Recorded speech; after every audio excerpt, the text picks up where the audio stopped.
Environmental activists participating in a UN conference on climate change have taken part in a historic march in Doha, the first ever authorized by the Qatari government. CCTV's Special Affairs correspondent Roee Ruttenberg has this report.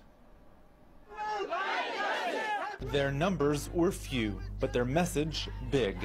Climate justice! Climate justice! Climate action! Climate action! Marches like this traditionally happen daily on the sidelines of the UN Climate Change Conference, or COP, hosted this year by Qatar. But the government here hesitated to allow such a public demonstration of dissent, which, despite the so-called Arab Spring sweeping across much of the region, is still a rarity here in the Gulf. Perhaps making it all the more unique that the government, after months of negotiations with activists, ultimately gave permission for this one. You know, the way that we lived, that our grandfathers lived, is very much interconnected with the environment, the way they built their houses, the way they went out in the desert. We've always been connected to the environment, and we just need the reminder of how this can happen now with all this development. And along the way, a show of support from those doing much of the building, and support from abroad.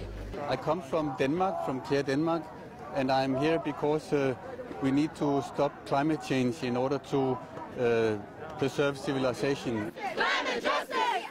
And another first, dozens of Arab NGOs, nearly 50 of them, participating in the march. They've never heard our voices before. Reem al-Mi'ala came from nearby Bahrain. We're Arabs from across the region. The youths are here to tell their leaders, we're here, we're listening, we're watching. We want you to lead because we care. We want a better planet. The protesters were given specific permission of where to march and when to march, and that route has run out. So quite uniquely, this protest has caused a bit of confusion because they had to turn around and go back.